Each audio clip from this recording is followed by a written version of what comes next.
system. And you just take it out of the show. Exactly. And we're back. This is the first episode of Future Chat of 2017. How are you guys doing? Mike, are you doing well this year? I am doing well. It's been a pretty good year so far. Glad to hear it. Nick, how about you? I'm getting sick. Oh, man. I feel like I've been sick for the last month. Possibly the last 2 months. Well, it depends on what kind of sick we're talking about. Right Because on if the it's edge. mentally sick, then Years. yeah. What if it's like awesome sick? Like, you know how in high school you're like, oh, sick. Oh, remember 'Cause if- high school 10 years ago when sick was a thing? If you're that kind of sick, that's a good thing. It Yeah. was, I mean, it's getting towards being over 10 years ago, which It's is true. It's very scary. true. Mike, you sounded like you wanted to elaborate on how well you were doing.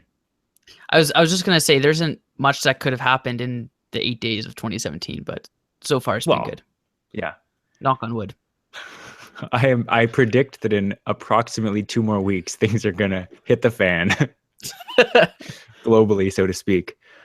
But yeah, I don't want to take up too much time with pleasantries here. Let's get down to business. We have quite a bit of that. Somehow that activated Siri. I don't know how, but you guys got some Christmas gifts that I assume we want to discuss. So We do. Why don't we start with Nick? What did you get for Christmas? I got a Fitbit Charge 2 from the lovely Kaya, friend of the show. That's very And nice. And it's great. good. Like, I think I've talked about this on the show before when discussing wearables. The exercises I do are varied enough that I wanted something that tracked heart rate well, because I can go for walks and that's a lot of steps, but that's not any actual appreciable. Wait. Yeah, okay. Not enough coffee yet today. I go for walks and that's a lot of steps, but not a lot of kilometers. I go for bike rides, which are a lot of kilometers, but no steps whatsoever. And I also like to do resistance training, which is no distance at all, but it's still calories burned. And without heart rate tracking, that's really difficult to do. And so I have the Charge HR now, and it's great. Nice. Now, point of note here, that's the most smartwatchy Fitbit that they have, I believe. No. That's actually they do have. Yeah, they do have. No, I'm thinking the Blaze or something like that. The Blaze is now like basically an Apple Watch clone. At least that's what it looks like. Really? Yeah. But with or without Pokemon Go? Without. But the Charge 2 is the most smartwatch functionality, but still considered to be a fitness tracker. Like, because I believe, correct me if I'm wrong, Nick, but you can get notifications for various apps and phone activity. Yes, though that I have not mastered that yet. What is there to master? Getting the notification set up. As in, you just haven't gotten around to it yet? Oh, I flicked a couple buttons and it hasn't worked, and I've been like, it's not that important. I also really like it does sleep tracking, which I've also really wanted to do, and I very much appreciate the silent alarm. Yeah, it's great. I haven't worn my watch to sleep yet, but it sounds good, and I feel like I should at least try it a few times before realizing it's impossible. I like it a lot because like it allows me to wake up without waking up my significant other. There's a learning curve to it though, because the first time I wore it and did the silent alarm thing, I had my left arm reached way over to where Kaya's pillow was. And when it makes contact with the pillow and your head is on the pillow, that makes a surprising amount of perceived noise. And so the first morning, Kaya was like, I hate that so much. So it's a vibration. It's not making any sound, but the vibration goes through the pillow. Yes. Okay. And vibration is sound. So well, vibration once it enters a Over medium. 20 hertz vibration is sound. Yeah. I'm pretty sure it's over 20 hertz. Yeah. Well, I'm glad to hear that you're enjoying it and getting useful stuff out of it. And I don't think it doesn't have a screen, right? Yeah, it does. It does have a screen. Oh, what is it? Does it display the notification that you get? Like ish. Or does it just say you have a notification? Nick wouldn't know. Do you know, Mike? Would you be able to fill us in? No, I wouldn't. Okay. I'd like to know just as much as you would. Because I would imagine That's getting really it like funny though, Mike. I appreciate that. if it functions as a pager, then it seems pretty useless. But if it functions as a smartwatch, then it's good. The way that other fitness trackers get around that issue is, like, I had one for a short while. I don't even know if I had ended up talking about it on the show because I had it for so shortly. But they'll have either LEDs and or vibration patterns to tell you what notification you're getting. So you set it up within the app to say for Facebook, show blue LEDs and vibrate once. For Twitter, show a blue and a red LED and vibrate twice or whatever. So they'll have configurable patterns that you can set up. But because the Charge 2 has like essentially a full watch screen, I'm sure it can tell you a lot more information than just lights and vibrations. But yeah, I'm curious to know what they're like. We actually gave Maria's sister the same fitness tracker. Okay. She's in high school right now, so she does a lot of sports, and I'm sure a lot of her friends have the same Fitbit. So she was pretty excited to get it as well, and she's really liked it so far. Right. I know that I've found. Yeah. We'll get to you in a moment, Mike, because you have some feelings as well on this. But in terms of my notifications that I get on my watch, I know they're a lot more useful when the app that is sending them can also give something more substantial in the kind of back end of the app if you want it. And most of them don't. There are a few that do, like Facebook Messenger is one where you can actually see the context of the message and then go and reply to it. Whereas getting like a Slack message, you can see it and you can go back in the conversation, but you can't send a message back. So it's not as useful. So yeah, I can imagine if it was just a notification, unless it was something like a storm warning or something, then it's less than useful because you want the ability to at least interact with it a little bit. Yeah. Yeah, this one, it is an actual, like, I'm trying to figure out how I can show you the screen. A screenshot. It also, thanks, Rob. In the notes. If you tap later. Twice, it also, theoretically anyway, you can cycle through a bunch of quick notifications like that there, time, number of steps, and then heart rate is 83. Although I'm sitting, I'm worked up about something. 0.45 kilometers, 840 calories burned, 0 stairs climbed. I need to remove that because I don't actually care about number of stairs climbed. And 0 minutes of strenuous activity. But 250 steps this hour, which is supposed to be like the hourly get up and move thing, which is helpful when I'm at home. But when I'm at work, it's just wholly irrelevant. Man, when I'm at work, my goals are just always just doing really well. Yeah. That's. Sorry, go ahead, Mike. I was going to say, I think that means your goals are too low, Nick. Just saying. Yeah. They're reasonable goals when I'm not in a retail work environment. That was one thing that I kind of had a revelation about when I got the watch that could do heart rate tracking and like try to estimate calorie counts, is that when you're wearing something that is constantly tracking your heart rate and it can do kind of base calorie, like if your heart rate goes up 10 or 15 beats per minute, you're going to be burning more calories than if it's just at 50 or 55 or 60 or whatever your resting heart rate is. Then show off with your 55 resting heart rate. I think it's like 58. It depends how much if I'm fully rested, I think it gets down around 55, but that almost never happens. But I end up burning, like, especially now that there's a Pokemon Go app that is actually a workout. I'm burning through calories because it tracks much more accurately when you have the workout running, and I end up getting, like, if I walk around the block, I get like 80 calories or something. It's just like, because it's part of your metabolic rate too. Right. And so my calorie goal right now is like 590 calories per day. And if I do two Over or three, basal? it's supposed to be active calories, but like calories Okay. during workout. Right. But if I do like 2 or 3 walks with the Pokemon Go app running a workout, then I easily kill that goal every single day. And if I don't do workouts and it's only tracking intermittently, then I usually don't get anywhere near it, unless I'm walking a ton, which is, yeah. But so Mike, you also got a Christmas gift. Do you want to tell us about it? I did. I want to hear the story of how you got it, so I can also provide more context, because I think Future it's hilarious. chat ruined.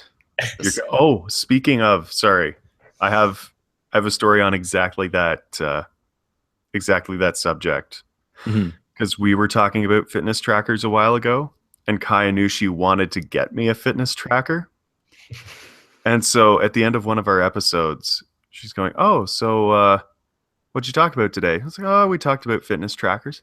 Oh. So, what did everyone have to say on the matter? Like, I don't know. I don't remember these things. I zoned out. Yeah, it's like, well, which is the best one? It's like, I don't know how to answer that question. Like, what do you mean? What's the best one? She's like, oh, okay, Jesus, I'll just do it myself then, I guess. I mean, she could listen. To be fair, I'm not going to ask her to do that. To be fair, Nick could have listened as well. But... Well, yeah, that's true. Well, no, but what I told her later was, because you know me pretty well, I assume, guys. You know that I can tend to take questions very literally. Yeah. And just there's no best. It's lots of communication. Well, that's what my thought process when she said, "What's the best one?" It's like, I can't possibly answer that question. I can tell you which my favorite would be and which would be best suited to my needs, but I can't tell you which the best one is. Like, what a ludicrous question. It's like when she tells me to put away the dishes or do the dishes. Like, I washed the dishes. Task complete. It's like, I wanted you to put away the finished dishes as well. It's like, that is not washing the dishes. That is putting away the dishes. You are a computer program right now. In a lot of cases, yes. I like to think that I'm nicer than a computer program, but sure. Yeah, exceedingly literal. And that's the first way in which I ruined Christmas this year. Yeah. Now, Mike, how did I ruin Christmas for you? It was actually me that ruined Christmas for me. Oh, okay. At least, so I thought initially. So this is actually a fairly long story, so I won't get too deep into it. But essentially, I think it was the last show we did before Christmas. We talked either about the last or the second last. I think it was the last one, because it was the day that we talked about when Pebble got bought by Fitbit. Oh, right. And so she said, "Oh, how was your show?" And I was like, "Oh, it's good." You know, we talked about how Pebble got bought by Fitbit and how they're discontinuing their product line. She's like, "Really?"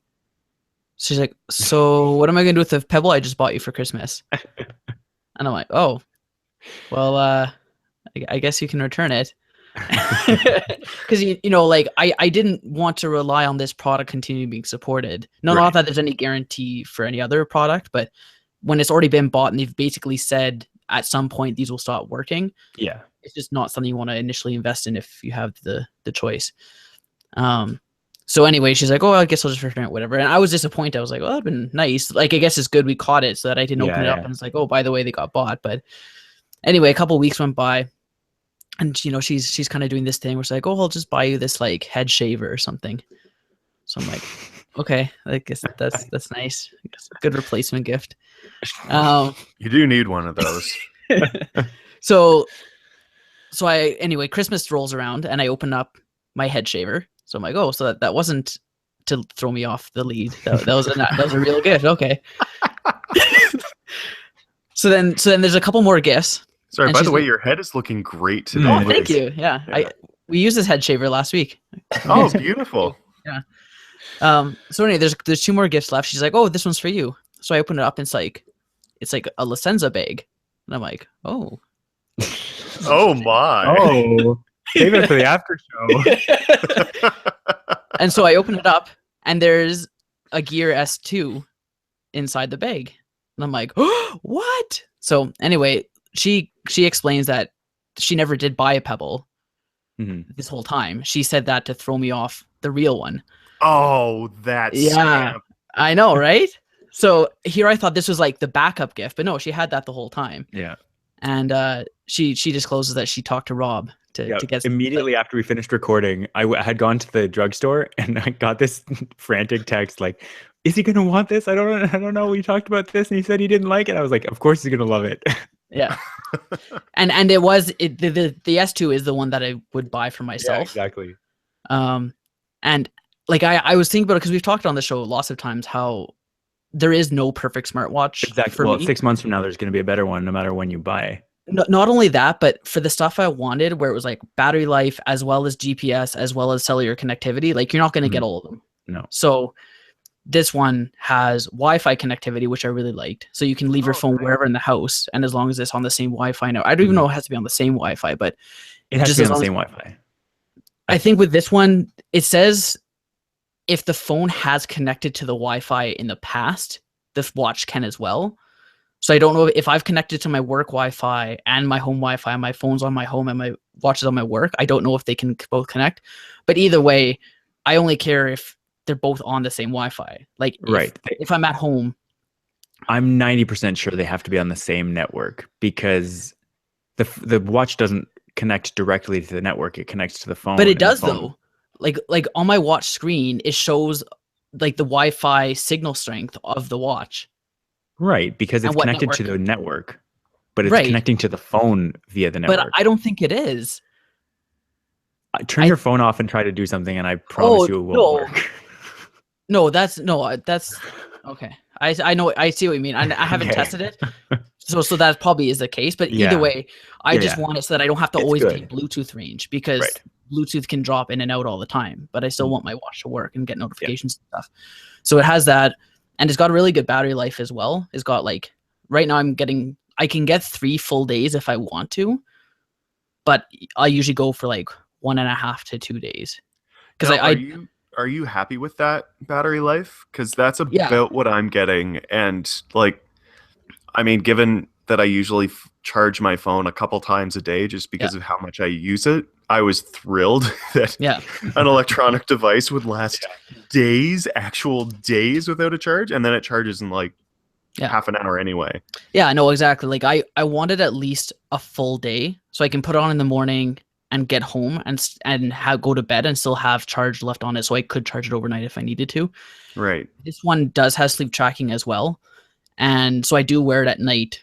And then what I do is in the morning when I get up, I throw it on the charger, get ready for work, take it off the charger, and by the time I take it off, it's at 100% again. So, that sounds about right.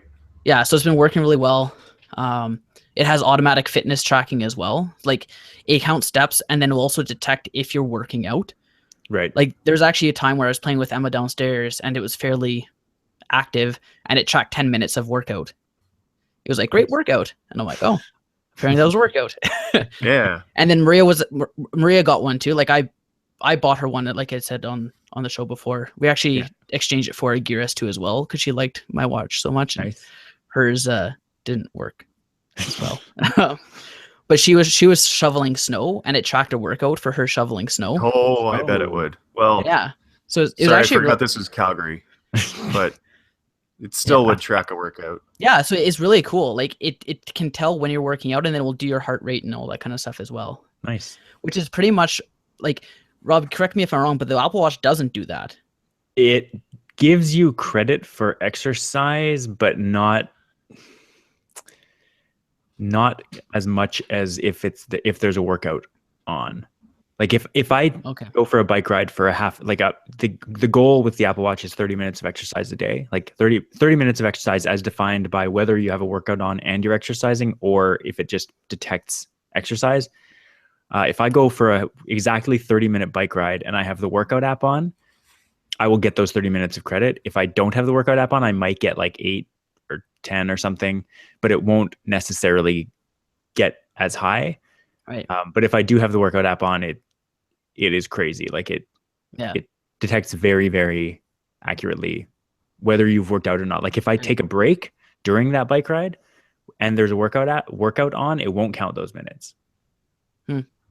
But yeah, it's and that's a battery saving thing, and presumably they'll, as this matures, they'll tweak it and let it automatically detect workouts, because right now it's definitely a battery saving thing that it doesn't.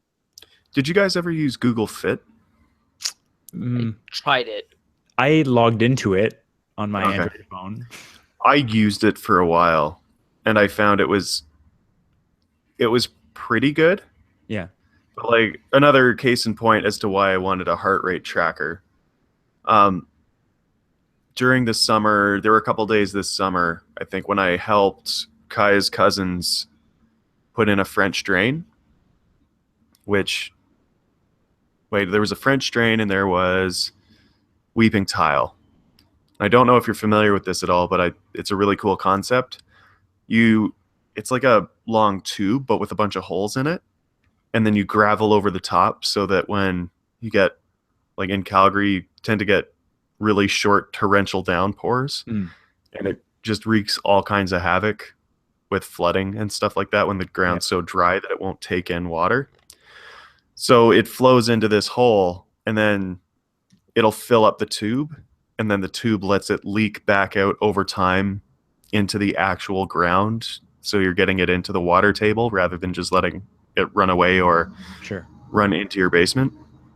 So that day I moved a lot of rock around, like shoveling gravel into a wheelbarrow, moving that and then dumping it, and then moving back and shoveling more rock, it was a pretty strenuous day. And I remember looking at Google Fit at the end of the day and it saying, yeah, you didn't actually do that much work. And I'm like, why I oughta? You are wrong. Yeah. No, and if we're going Three Stooges references, I go, oh, wise guy, eh? Yeah, like Samsung has their S Health app, which is what the watch uses for fitness tracking and stuff, and does the automatic sleep tracking as well through S Health. And yeah, I've really enjoyed the experience of it. Like I could do a whole episode on my watch, so I don't want to go too far into it. We already covered that in half of that. We already covered that in Future Tech Chat a long time ago. Yeah. And it may come up in a different show. It may. Okay. Well, we'll talk about that show in a bit. So do you guys have any other thoughts on your new wearables, or we'll kind of see how this progresses and we'll move on to actual stuff now that we're halfway through? These are spectacular gifts. And Mike, Maria and Kaya, great wives or best wives ever? Definitely 1A and 1B for best wives. Oh no, I mean, like, sorry, these are respective rankings. You're ranking Maria, I'm ranking Kaya. Oh, okay, I see. Yeah, no, definitely best wives. Okay. Yeah. That's what I was thought. going to say one of each, because unless Nick got secretly married over Christmas, we're common law partners, and I'm just trying to, like, I'm not big into the labels, guys, so I'm just trying to go for common parlance here. It's actually funny that you mentioned that, because I didn't even blink at that. I just was like, yeah, she's your wife. Like, I didn't even. I don't know, weird. It's a very common law partners. It's a very fine line you're walking. Rob, is he really going to call her his girlfriend? That's just. What else would you call them? A wife. Why not? It depends. If I'm in a formal setting when the difference matters, I'll say she's my partner. Okay. They probably could file taxes as common law. Very easily. Right. We do. Yeah. I would imagine that they would too. Like, I think it actually, there was something, it kicks in automatically once you've lived together for so long. I think it's a year. It's very. And now that Kaya has stopped transferring continents every once in a while, we have actually hit that goal. Yeah. I will say on the record, just based on how your conversations with your wives went, man, I'm really started to notice that my MacBook Air has the lack of power compared to the things I need it for is definitely becoming more noticeable. And those new MacBooks, ooh, they look good. Julia, Who is My birthday is definitely not listening to the show right now. actually, speaking of gifts and disappointment after thereof, like having to return a gift and getting something that doesn't quite work out. I still don't know what's happening with my birthday gift from July, which was Amy Schumer tickets for November. Yeah, November 10th, which she ended up canceling. She ended up canceling the Canadian leg of her tour because she got sick. And I still don't know what's happening, so I didn't get a birthday gift because Amy Schumer canceled it. I'm sorry to hear that, Rob. Yeah. It's funny because on, I think it was 2 episodes ago of ATP, it was like a Q&A episode. And one of the questions was, oh, do your wives listen to the show? Yeah. And I think all of them except for one listened. Like, because like Tiffany is on a bunch of podcasts and is so fairly podcast inclined. I think John's listened. Casey's doesn't, though. Yeah. He's in. But because he has a different one where they don't talk about only technology, and so she listens to that. That was my takeaway from that. But if Julia had a TLC show podcast, I would not listen to it. So I don't really blame her. But see, now that you've talked about a new MacBook, you can tell Julia, hey, we talked about how I don't like my MacBook anymore. It's not that I don't like it anymore. It's that I am like, when I tried to edit a video specifically a video, actually, it didn't work. It wasn't good for video editing. This teeny little thing wasn't capable. Well, no, but it used to be, and it. Oh, okay. It is showing its age because resolution's getting better and frame rates are getting higher. And I had a conversation with my parents. It was my dad's birthday on Friday. And so I talked to them with video chat on my laptop, and they noticed that they said the video was lagging a couple seconds behind the audio. And this is something that they never pointed out when we were talking on tablet. I haven't had a video call on my laptop in a while, and they pointed that out. And then the following day, my sister and I talked on video on my laptop as well, and she said the same thing. So I'm like, why is the video lagging on this laptop? Like, it might just need to be restarted, but it might be showing its age. It's like 5 years old now, 4 or 5 years old. So it makes sense that it's starting to get a little creaky. Yeah. It is, I think, the second newest MacBook Air.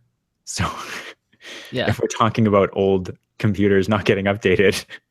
Well, mine's the mid 2013 version of the Air, which I bought in October of 2013, I think. Right. So yeah, it's getting up there in age too. Yeah. So we're talking about Rogue One, but Mike hasn't seen it yet, so maybe we'll hold off on having an actual discussion. We shouldn't talk about Honestly, it. Honestly, I wouldn't count on me seeing it anytime before it's a bootleg copy available. Mike, I will go and watch it with you. Like, this is something I would happily watch again, at least in part because I thought it was going to be episode 8, and like I knew better from the stuff I'd read about it before. What do you mean episode 8?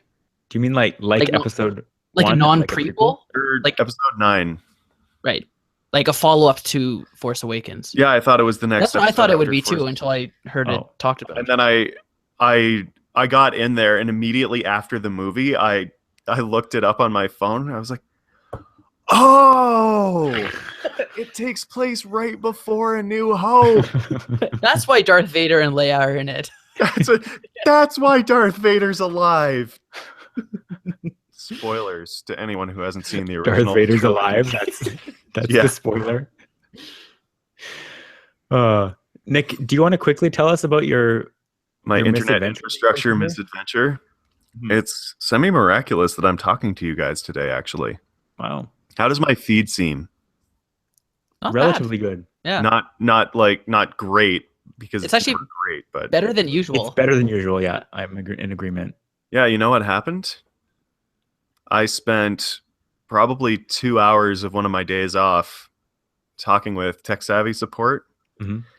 And after a lot of troubleshooting, they said to me, "Hey, could you just I just want to double check this." And it also, shout out to Tech Savvy customer service. Mhm. The guy I talked with was the nicest guy. Like just wonderful. But he says, "Can you just swap out your Ethernet cable for me? The one that's running, because I was hooked up directly to the modem and actually like doing stuff." Yeah. And so I'm like, "Yeah, I mean, I swapped it out already because I like to try and troubleshoot these things before I actually call someone on it." So I've swapped out the Ethernet cord already, but we just got a new one gifted to us. Okay. And so I was like, "Well, I'll use the brand new one because, maybe." And then it started to work, and I went, "Oh no, I have 2 Ethernet cables that don't work." So this episode brought to you by Tech Savvy customer service. So I I'm very swapped out the confused. Ethernet cable between the modem and the router. Yeah. Who because gave you this Ethernet cable as a gift? They're geniuses. How did they know you would need a third internet cable? Well, no, it's because despite this change, Kai's computer still does not get along well with this particular router. Mhm. After heavily searching the fora, there are instances where that particular wireless networking card does not work well with that particular router. Right. It seems to be magic. I've tried everything that everyone has offered, and nothing seems to work because I hate the Qualcomm Atheros blah blah blah blah blah blah, Yeah. whatever it is. Ah, I've actually wasted literal days trying to get that to work, and it's just not. So they gave us that Ethernet cable because it's particularly long. Oh, okay. So it was being used to hook the router up to her computer just for a wired connection. Yeah. But we're also one service update or one servicing away from the no lemon guarantee at Best Buy. So fingers crossed. Yeah. Like Get a for the router? For the computer. Why Her would her power supply keeps failing for whatever reason. like On the, the Yeah. laptop. on the laptop or the accessory? Both. Both have now been swapped. That's crazy. weird. Yeah. But it was the worst part of the Ethernet connection was that the cable is just, I think it might be fraying or something like that. Because it still recognized that it was connected, but it wouldn't carry That's the annoying. internet signal. Huh. Right. So that might be why my connection is a little more stable. Huh. So I was using old Ethernet cords, cables, whatever. It's all the same. Yeah, so that was my misadventure this week. Yeah. We don't have a ton of time left in the show, but we may as well get to what we're going to call, I guess, the goal is to call this Future Chat After Dark. And Nick, do we need, for this story, do we need to, like, a parental advisory to not have children under, 13 listen to this? 18, 21? I say under 16. This podcast acknowledges the existence of sexually explicit material. Nick, I'm gonna have to Consensual bleep that. Oh, how can you say that? consensual, healthy, whatever you want to, Safe. other adjectives, safe, Mhm. tasteful, respectful. Doesn't have to be tasteful. don't take this too far. We're actually discussing art as well. Mhm. Yeah. So if that's something you're uncomfortable with, any tiny ears, any of you are dozens of listeners, Mhm. you should save this for later. Yeah. When your parents aren't around.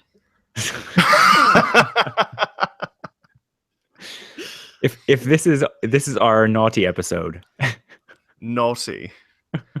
Okay, so guys, have you ever been in an art museum and looked at a painting or a photograph, anything otherwise, a nude, and gone, "Wow, that is pretty explicit.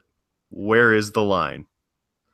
Or have you ever accidentally, of course, found yourself in a deep, dark corner of the internet and said, wow, the lighting is just stellar and the shadow play and the form, it's The just cinematography. it's really wonderfully done. Or have you found yourself, and this exists, at the World Erotic Art Museum in Florida, Miami, South Beach to be specific, and gone, well, where is the line? Mhm. Has that ever happened to you guys? I have No. had that thought. I don't know that I've ever articulated it as well as that. Yeah. Well, there are researchers at the University of Western Ontario who are trying to find out what the difference is. And where the line is. Like that's Yeah, exactly. So it's a lot like, I think Pandora analyzes music for like a bunch of really different and minute factors, and they try and figure out what you like from analyzing the genome of the music you enjoy. okay. Yeah, that's basically what they're trying to do, but with pornography and art to try and decide where the difference actually lies.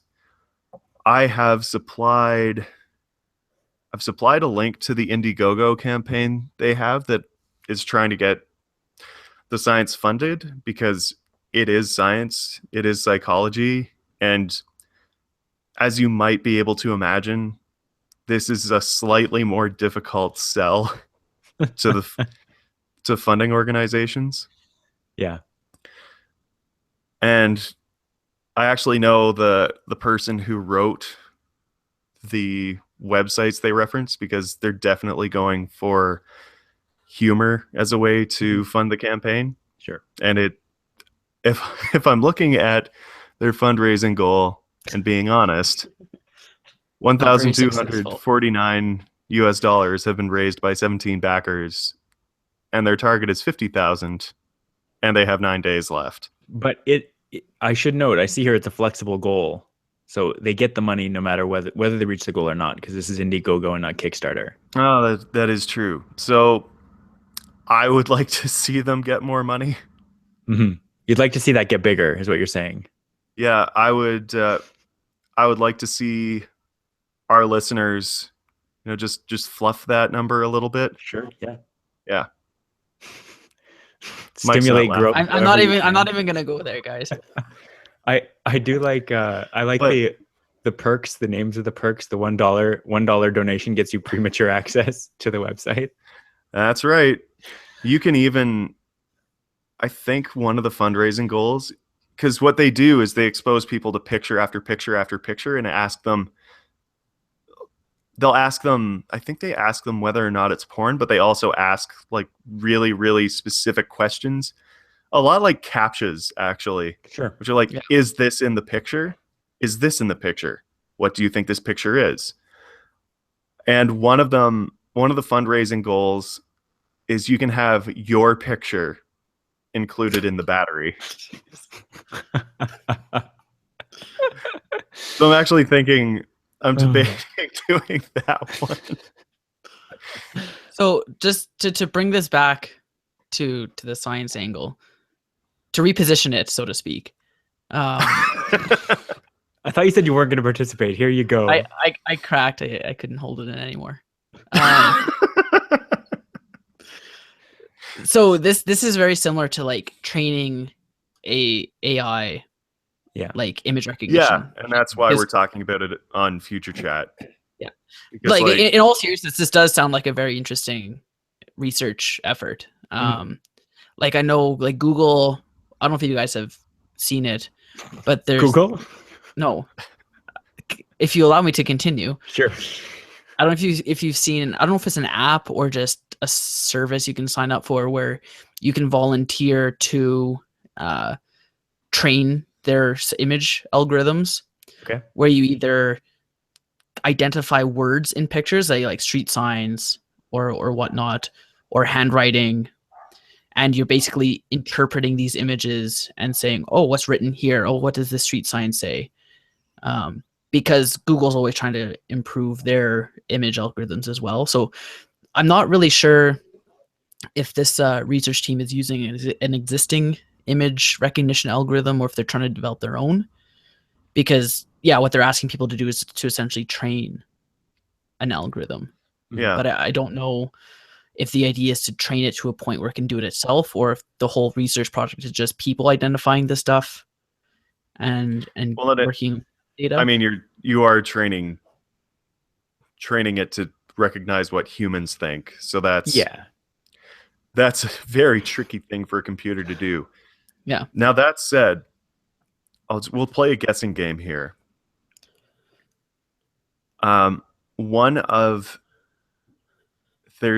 There's one specific thing, like, is this in the picture, that has a really, really heavy influence on whether or not the picture is art or pornography. Can you take a guess as to what that might be? And frankly, you might make accurate guesses, but is blank in this picture, Like, or are blanks in this picture? Genitalia. No, because that could show up in either. No, I know, but I think that's definitely a heavy factor. Yeah, like one where it doesn't versus where it does. I think that's go for not obvious. I want to ignore that advice before making my first guess and say that it's similar to like how films are rated and say an erect penis would be the line. Okay. But you could be talking about erotic art in which of course you could. Yeah. But I think that's a gray area. That's kind of the point though. Yeah, exactly. Right? But ignoring your advice. I'll just tell you because this is actually a terrible guessing. We both guessed. Trees? The question, is there a tree in this picture? Do they word it like, is there bush in this picture? No, actual like outside trees. And so if there's a tree, it's art, or if there's a tree, it's pornography? I think people tend to think that it's art when there's a tree in the picture.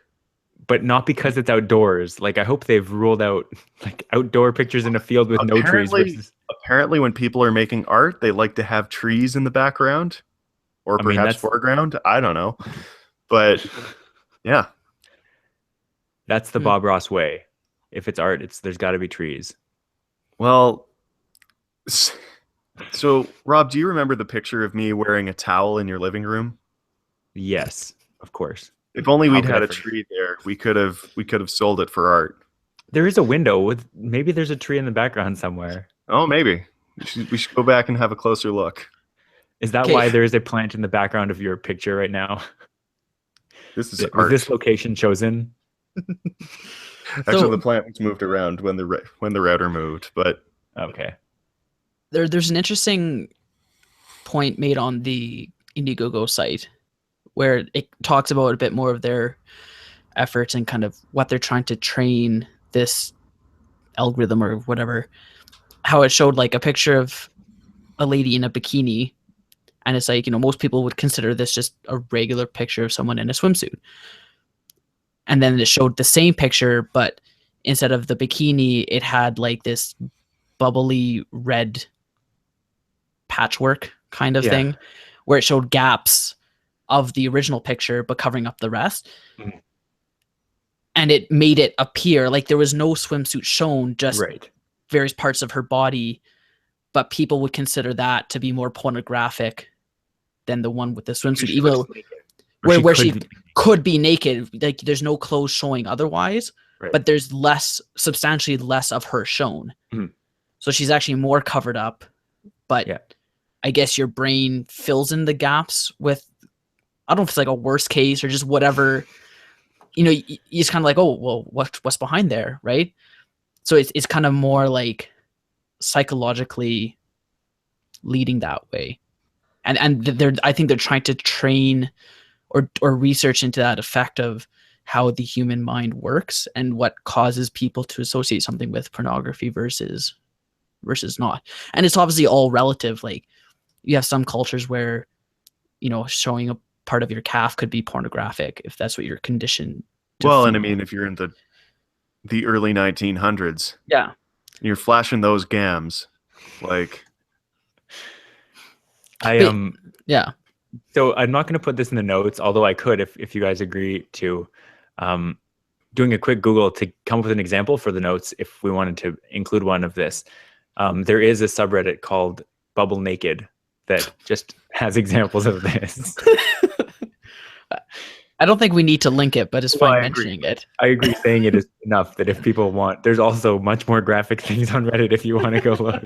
I was gonna say I don't think we want to start linking to Reddit. People could get carried away.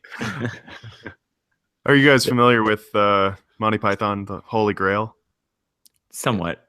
No, let's not go to Reddit. 'Tis a silly place. I'm talking about the Camelot bit. Yeah. Yeah, this subreddit also has people putting up pictures with requests to have it bubbled because apparently this is pretty difficult to do.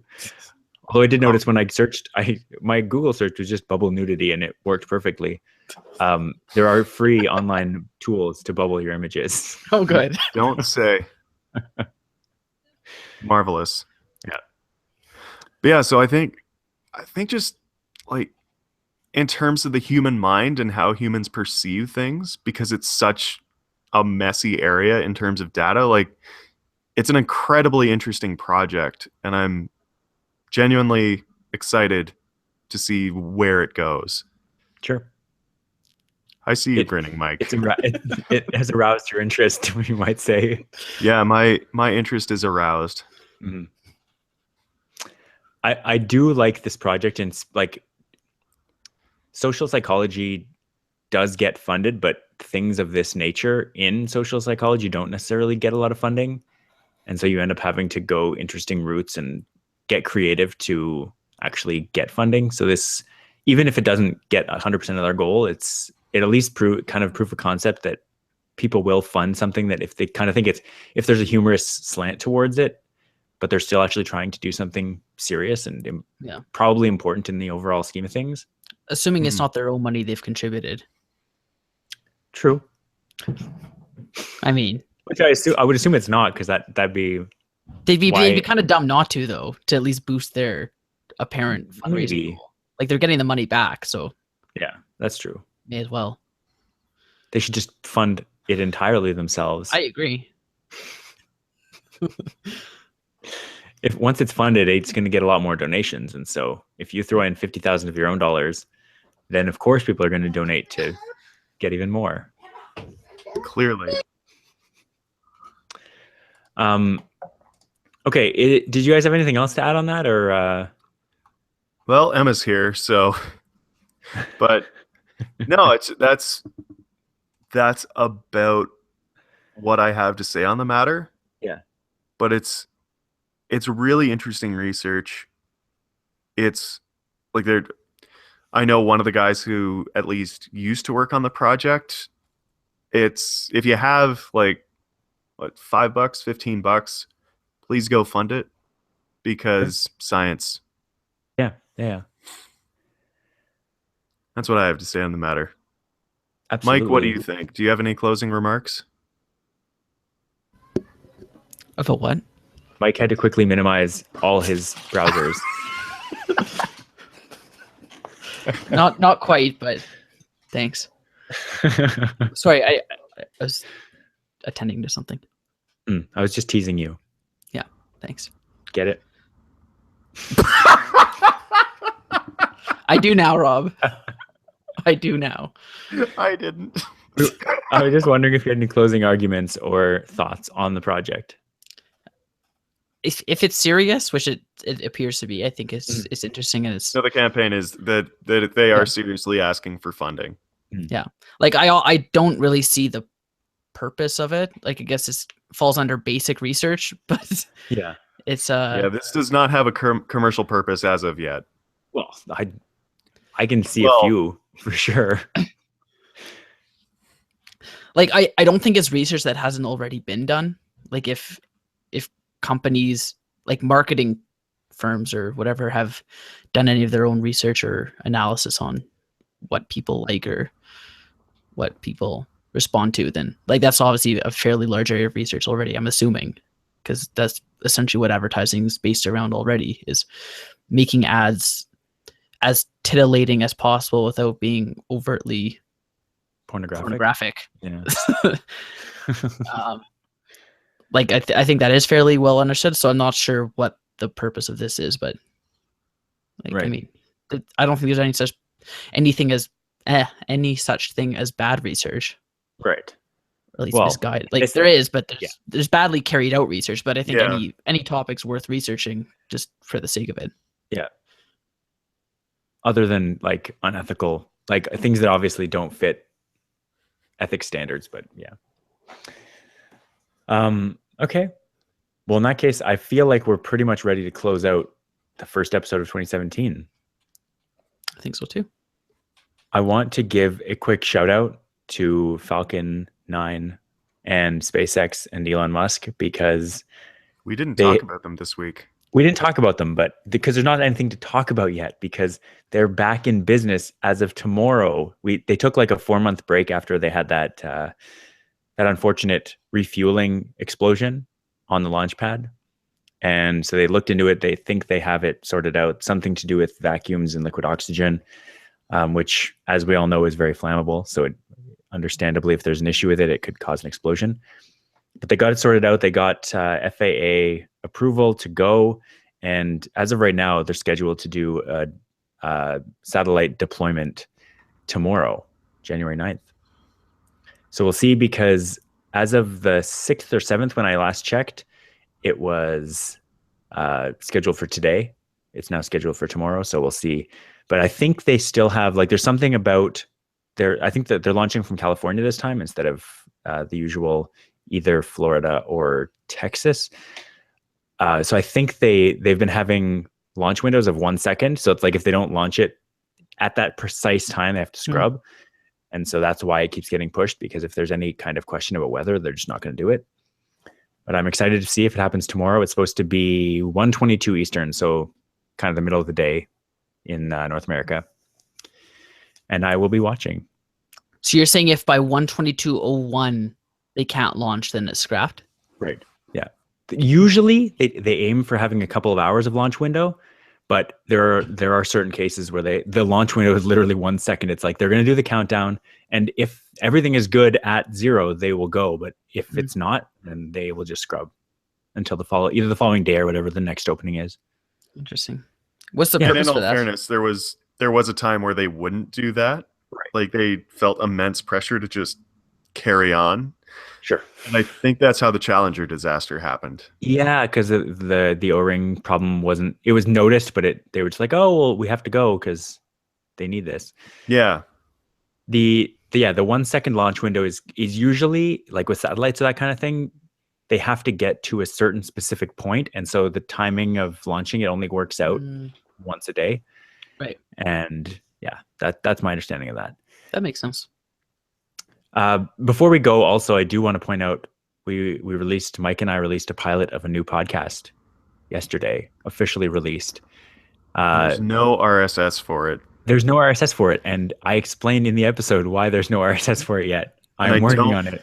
I don't know how I'm supposed to put that into Podcast Addict. I agree, and I don't think you need to until the second episode comes out, and that might not be. This might end up being a monthly show. How am I going to listen to the first episode? I know. Well, you can download the MP3 and put it in if you want. How cumbersome. Nick, your first mistake is using Podcast Addict. You should be using Pocket Casts. I don't like Pocket Casts as much. Why? I feel like this might be just noob user, but I really like the ability to make and manually screw around with playlists on Podcast Addict. Like queues or like a playlist? Queues, yeah. Or the full playlist. Like there's an up next queue for Pocket Casts, which you can set up. Maybe that's what you're talking about. I get it, Nick, but also I get it, Mike. I don't have anything against podcasts. I just didn't have good success with it when I was using it. I didn't. No. But I really like it, and change is intrinsically evil for most things, so I'm just going to carry on this way. Fair enough. If only we could all use Overcast.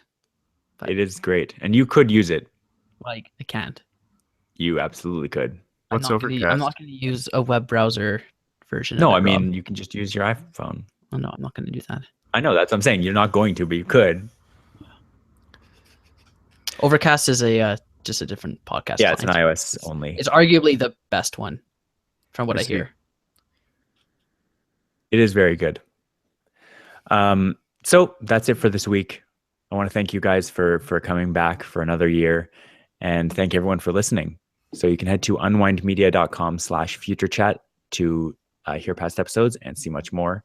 You can also see the episode of Future Chat, the short episode I posted last week, giving my review that I did over the summer of the Samsung Galaxy Tab Pro S, the tablet laptop hybrid that Samsung made, the Windows computer, which was interesting to review. And I'm glad I finally got a chance over the holidays to actually finish the video and post the podcast. So go check that out if you're interested. And we'll see you next week. Bye. Ciao. Toodaloo.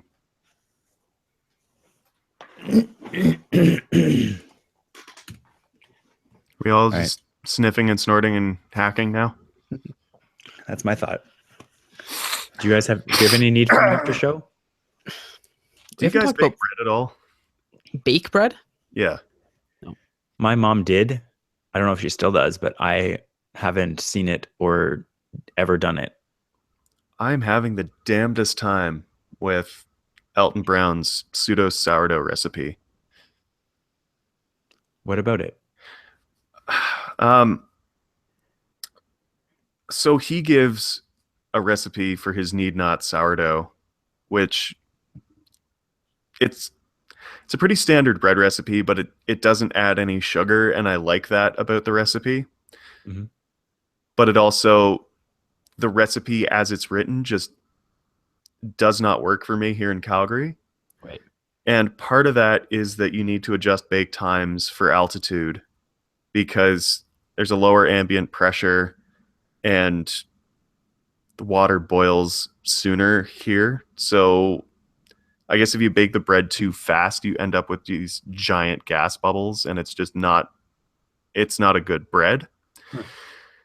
And I think another problem I might be running into is that it's arid, or it's a semi-arid climate. So especially in the winter, there's not a lot of moisture to go around. And so not being an expert level bread baker, I'm not sure how it's supposed to feel when it all comes together. So I'm sitting here and trying to, I was doing one variable at a time, but I keep changing too many at a time because I don't want to make that much bread. Right. Yeah, so I'm going gravimetrically for all the ingredients. Well, the flour and the water, and I'm finding I have to use 0.6 ounces more to really get it to come together well. And what else? Yeah, I also have to screw around with the oven temperatures and times. Right. But if you have any suggestions, I'm all ears. The extent of my baking is cookies, cake, and there's this like Colombian corn flour patty that's called arepas, and they're actually really good. That sounds delicious. Mike, They we've are all delicious. heard of arepas. Have you Come on. really? Yes. Have you, Rob? Are you being sarcastic right now? Julia has started watching Jane the Virgin on Netflix, and they talk about it. I have not heard of these, so I am all ears. Mike, tell me more about these delicious corn They're patties. like pizza pockets, but They're not like pizza pockets. You think of empanadas, and that's not the same thing. they're kind of like pizza pockets. They're not at all like pizza pockets. They're more like cornbread, but in little discs that you fry. You're thinking of empanadas, Rob. I don't think I am. You are. All right. There's nothing. So anyway, point is that these things you don't Mike, bake. in fairness, Rob watches a show where they talk about arepas, and your wife is from Colombia. Colombia. Yeah. What on earth does she know about Spanish cooking? Who knows? I'm not arguing with what she knows. I'm arguing with what Mike knows. So let's let this be on the record that Maria has said that my arepas are better than the ones that she makes. So Ooh. yeah. So I think I know what I'm talking about, Rob. So okay, what I'm seeing here is the fact that on the show they were stuffed with stuff that made them Okay. look more like a pizza pocket, Mm-hmm. but they do appear to be much more like almost like pancakes. Yeah. So there are variations where you stuff them. Like we usually stuff them with cheese on the inside, so they're very delicious. But you can also fill them with meat or whatever. But like I still would never describe them as kind of like pizza pockets. Empanadas, you could argue they're kind of the Colombian variation of pizza pockets, but that would be very insulting. What's really interesting is that so many cultures across the entire world have figured out that it's really good and really handy if you bake bread around some sort of delicious filling. Yeah. I think, yeah, everyone has Go like their ahead. own variation of like a dumpling. Mhm. That I think that's kind of what Yeah. people realize is every culture has some form of dumpling. Have Well- you ever, did I talk to you guys about the time I went to the Nigerian Calgary Association of Canada or whatever it was? Or no. Nigerian Canada Association of Calgary. Okay. And they made Nigerian meat pies. Oh my, that was a treat. I would say that Americans did it best. They have optimized in the form of the pizza pocket. Have you ever had an Australian meat pie? I'm just kidding. It's probably the worst kind. Yeah, I any kind of bread that has meat or cheese or anything delicious stuffed inside it is the optimal food. Yeah. Rob, what's your cooking specialty? I'd like to know. I don't think I've ever heard of you cooking anything. I don't know if I have I have a very specific food tastes in that I just like the most plain kind of food possible. So I wouldn't say I necessarily have a specialty because I don't really cook that much. The food I eat is usually prepared as little as possible. But I do make a mean wrap. Just like a tortilla with whatever you want inside of it. I can wrap that thing so good. I remember our grocery shopping trips, and Rob is absolutely telling the truth. Did he make wraps for you, Nick? No, I wish. Wasn't that level. If we got together, we'd usually like go to a bar or order pizza. Mm-hmm. There was a time when I wasn't very good at wrapping wraps, and that is no longer the case. I'm very good. I'm gonna be honest. I'm not very good at wrapping wraps.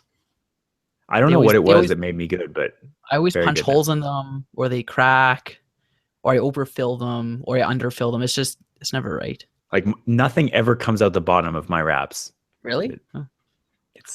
See, when I make a wrap, I just know it's gonna be bad. So it's like, well, I guess I'm making a wrap. The worst kind of wrap, I must say, is a taco because they don't even attempt to close the bottom. And who would want that? Yeah, no, the best is to go burrito style. Mm-hmm. And I don't know, how is it that, because when I'm doing it anyway, I know that, and I can't remember which way it is now. I noticed that if you get a slight angle, so it's opening towards you or opening away from you, it seals really well afterwards, and I can't remember what that is now. But burrito style is absolutely the best way to go, in my experience. Yeah, I do believe that it was McDonald's that taught me the best way to wrap a wrap, and that's the way I've gone with, and it's just been extremely successful. That does sound like McDonald's. Mm-hmm. I think it's a technique that Ray Kroc passed down himself. Yes, through the generation. I hate to interrupt this conversation, but I'm super hungry now, and I feel like this has gone on long enough. I need to go and eat.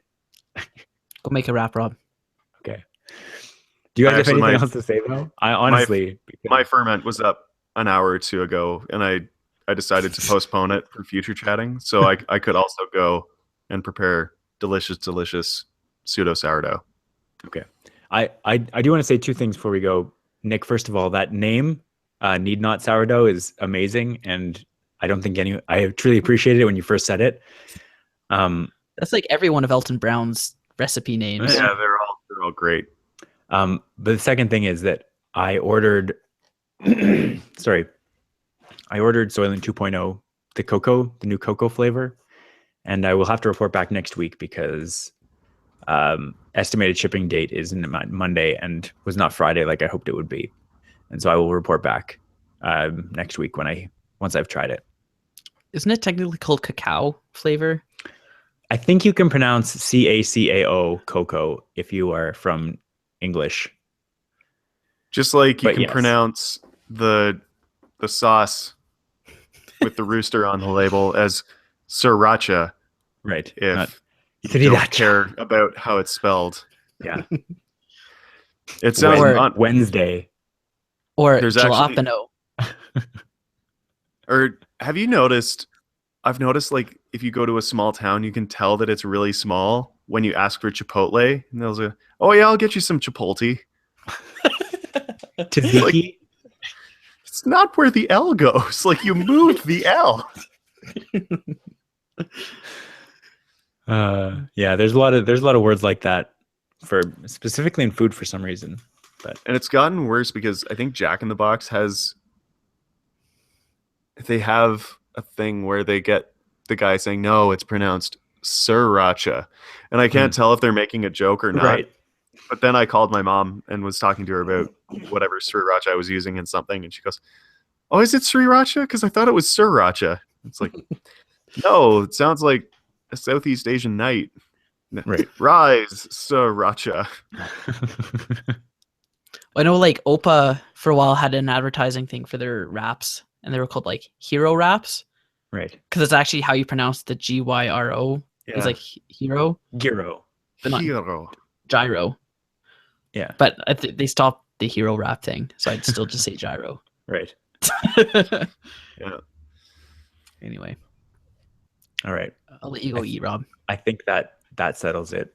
And Why did you not have Soylent all ready to go? Well, no, I ate before. I just Okay. I was saying that I will try cacao tomorrow, and then I will report back next week. Okay. Sounds good. All right.